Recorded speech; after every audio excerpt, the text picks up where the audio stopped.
Growing up, I liked Mega Man so remarkably little that I forgot he was even in the Smash Bros. 4 demo, which only had 2 characters in it that were actually new.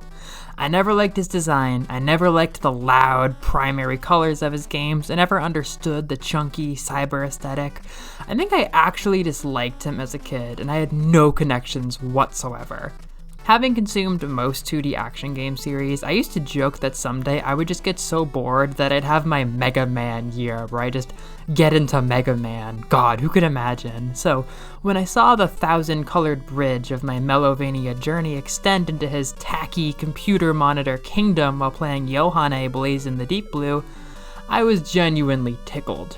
I said, okay, let's see about that, and thought up a multi-step plan to approach the world of classic Mega Man. Megan Man 2 was meant to be the most casual of my multi-step process towards getting into Mega Man. This was the end of the rainbow.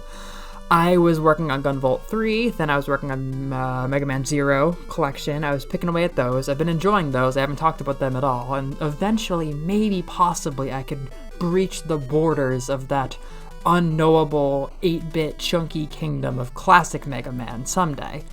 And I was like, hey, this is an old game. Maybe I can find it like in Safari and just play it on my iPad in the office for a minute. That'd be kind of cute. And I did, because you can. And I went down to Woodman's level and I died against those fire-breathing dogs. Like, wow, tough retro game, am I right? But then a little while after, I remembered how good it felt to jump and to shoot, and I came back. Then later I realized I needed to hear that music again, so I started to listen to the Smash Ultimate versions of it. All of a sudden, another night, I had a sugar rush, and I was like, I gotta play Mega Man 2, I gotta play Mega Man 2. I started on Bubble Man. It actually went a lot better. I thought that level was so fun, and I beat him. And I was like, holy god, I can beat Robot Generals. So I went, and then I fought Airman. I'd seen a lot of videos of that level, and then I actually beat it, and I was hype. I was so ready. So I went back to Woodman, and I beat that. And by the end, I was so energized. I was completely feral. Once I had this proper controller set up, not in my iPad, I was just like stimming the fuck out with those lemons. It was just, I couldn't stop clicking. There were so many inputs per second. I was so satisfied. Jumping was perfect. Shooting was perfect. The music was perfect. I was painfully hype. Of course, this crazy moment was a culmination of a lot more than Mega Man 2. Even though I haven't actually had a chance to talk about this, I've been working my way through what I call Megavolt, Mega Man and Gunvolt, because Yohane began this being an Inti Creates game with really good action. I thought, I like this. Wouldn't that be quirky? Wouldn't that be quirky if Yohane led to Gunvolt?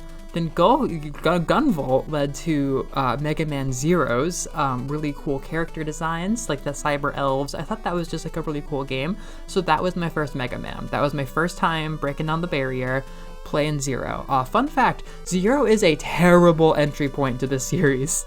I think I actively disliked the first level of that game because there were so many random enemies. The boss had like one moment where I could comfortably hit him. Like I booted it up and I was like, this is kind of not fun, like especially compared to Gunvolt. All of this was just meant to hold me off and just kind of like slowly build me closer to whatever was going on in Mega Man land. Like, classic Mega Man seemed like the most impenetrable. I had no idea when that would happen. I was like, someday I'll get into this. Surely, like, as an 8-bit hater and a Mega Man apathetic, there's no way this is gonna happen soon, but song by song, cool robot armor by cool robot armor, step by step, I was led to this straight up explosion of fun in Megs 2, and damn does this fucking game hold up. Like, it really had that damn dog in it. To begin with, when I started looking into Mega Man in December, I didn't even know that the series was hard. But the dogs in the wood level, they really make you jump with like this perfect timing. Even though like the first time they just killed me after 7 minutes and shook what little interest I actually had, I had left with some big respect for the design. You really have to engage with the mechanics. You can't just zone out and blast away like Gunvolt.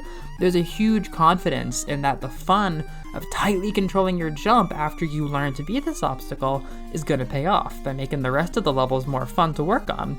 And after that, I never really had any issues platforming through Airman stage and stuff, that's for sure. But Honestly, after writing this script, I replayed a bit of Bubble Man, and dude, those little mines in the water, they can fucking die. Like, Airman is so much more fun than it should have been, but all those mines really annoyed me the second time.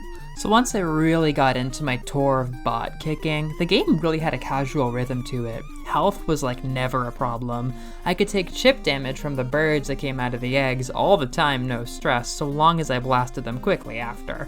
Then hijacking the floating platforms, as I mentioned, taking out the Thor guys and grabbing their clouds, that looked really hard, but it never really was a problem. Jumping onto the platforms was super easy and felt great. I saved my clutch power for the bosses, which had really forgivingly low health bars for how daunting the attacks were. I was pretty scared, especially after Zero bosses, but no, they kind of just went fine once I got there. Everything just went well. I even used the Bubble Man ability on the rabbits that shoot up the stairs in the wood tree, and it worked perfectly, and I was like, all right, we got some payoff here. Everything just made more sense starting from the top left and going through, and I really enjoy that, like, while in the future I could grab my favorite weapon early, there is a bit more of an easy progression. Like, starting with Bubble Man, like, it had its annoying parts, but it was way more accessible than Woodman, and the whole game started to make more sense. I haven't really had a reason to mention it in my life so far, but this whole, like, 8 robot general concept is really, really cool. It just is a really appealing way to, like, make the enemies seem cool and also give you a lot of freedom and also make the game feel very small and manageable. I just think it's very clever. So yeah, I generally don't like NES games. I don't like Game Boy Color games. I don't like this kind of aesthetic. It's just kind of rough on me. I don't really like chiptunes, but today, listening to the soundtrack, I realized, hey, wait a second. Toby Fox music is usually chiptunes. This is like Undertale, and that's probably why the soundtrack was clicking so easily with me. Every song has this like melancholy part that always gets to me. Like, no theme hasn't at least had some musical ideas that speak to me. It's dramatic, it's rhythmic, it's chill, it's driving, all things that I like. Something insane must be happening, because after the chiptunes version finished, I heard the PlayStation version that's like all synths, and I didn't like it as much. It sounded like wet and droopy. It was just like, eh. The clunky noise was just like cyber. Sometimes it felt sparkly, and it always reminded me of the delightful sound design of the game that just really, really stuck with me. I've barely played any of this game, and it's really, really stuck with me. I think this could change a lot, possibly. Like, a lot. My next Cave Story replay is gonna be completely crazy if I go and try different soundtrack options. Kirby's Adventure Era, welcome back. The real crux here is just, I really like this game. Cause like, I really like Gunvolt 3 too. And like, I see a lot of potential with Zero, like, we'll see. I've played like 20 hours of Gunvolt, really, really good time, starting the year off on a really high note. I've grinded like 8 hours of Zero bosses, and you know, I see a lot of beauty there, even if it's been a bit rougher comparatively. And I've played less than 2 hours of this. It's just, man, it's that simple retro game magic, isn't it?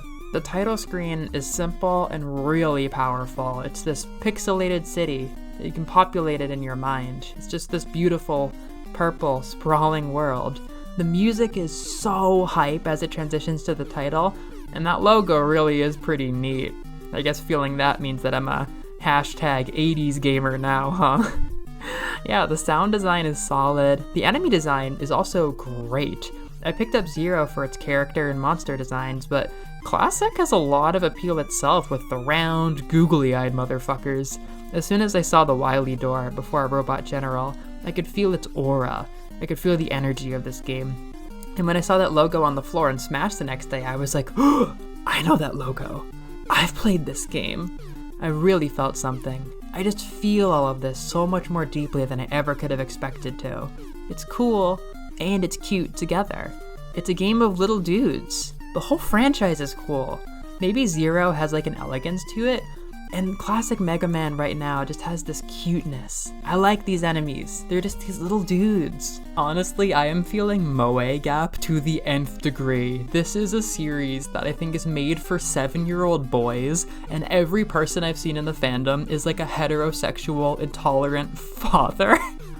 And I just feel like I am so far from home. So I'm sending out a distress signal to every quirky girl of the galaxy. We can start this. We can start Mega K. We can make a fashion about this. We can make this a moment in 2024. TikTok, be real. Put him in your smoothies. Like, we can do this. You don't think the strange bald baby is charming? Huh. I used to be like you. Don't worry, you'll grow out of this phase someday. You'll realize that Mega Man is so lovable.